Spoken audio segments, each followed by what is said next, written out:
Əsas şübhə doğuran suallardan biri də budur ki, niyə görə bəzən yaxşı insanlar çətinlik çəkir, əziyyət içində yaşayır, pis insanlar isə bolluq içində rahat görsənirmiş kimi yaşayırlar və yaxud bu qədər müharibələr olur, uşaqlar və qocalar ölür. Allah Taala niyə buna icazə verir? Elhamdülillah, elhamdülillahi vahdə.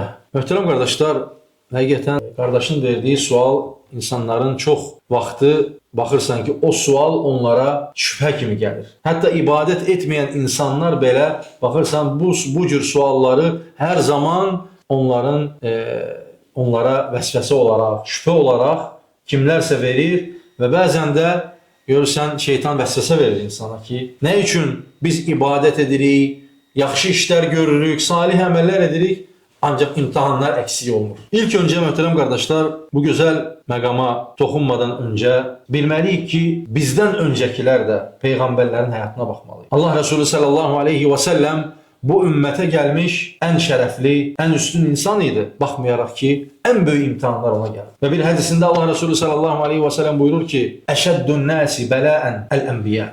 Ən çox bu dünyada şiddətli imtahan çəkən kimlərdir? Əl-ənbiyə, peyğəmbərlər. Sonra buyurur ki, Thumməl əmsəl fəl-əmsəl.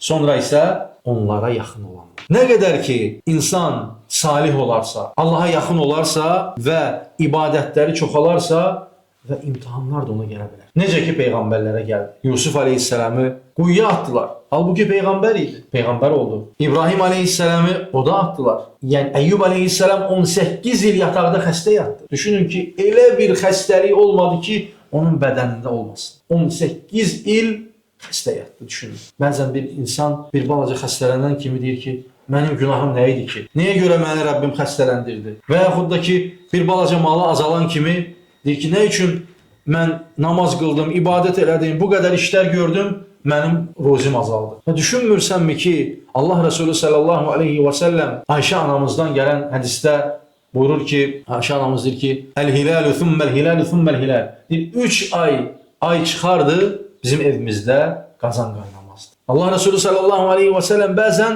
3 gün ac qalardı. Və bəzən gəlirdi, deyirdi ki, Ayşə anamıza, ey Ayşə, evdə yeməyə nə var? Deyirdi ki, heç nə yoxdur. Onda deyir, bu gün mən orucam. Düşünün ki, bizdən daha xeyirli insanlar yeməyə çörək tapmadığı vaxt olub. Bədənlərindən imtihana çəkiliblər. Malları ilə, pulları ilə, övladları ilə.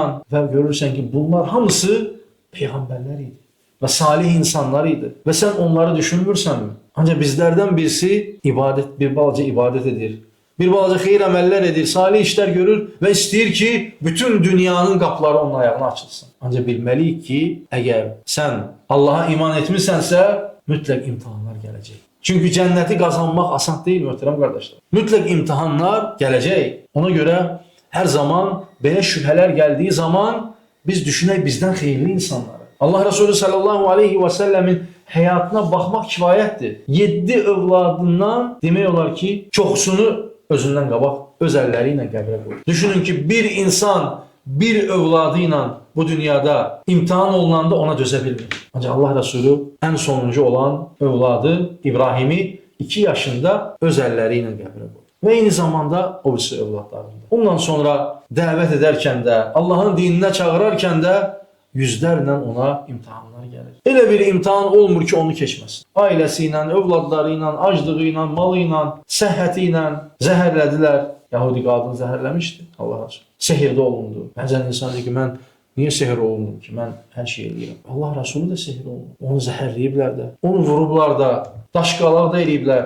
Və hamımız bilirik ki, ümmətə gəlmiş, dünyaya gəlmiş ən xeyirli insan, ən üstün insandır və o bütün imtihanları keçir. Ona görə bu şübhələr sizi heç zaman aldatmasın, möhtərəm qardaşlar. Bu şübhələr insanların, bəzi İslam düşmənlərinin verdiyi şübhələrdir ki, o şübhələrlə insanları İslamdan uzaqlaşdırmaq istəyirlər. Bu gözəl İslam dinindən uzaqlaşdırmaq istəyirlər. Ona görə vallahi heç bir əsası yoxdur bu şübhələrin. Bu saydığımız bu imtihanlar bizdən xeyirli insanlara gəlir. Və onları düşünməliyik və bilməliyik ki, bu imtihanlar hər bir insana gələ bilər. Bəli. Allah subhanahu wa ta'ala tüm müsəlmanları qorusun, hifz eləsin, hidayət versin.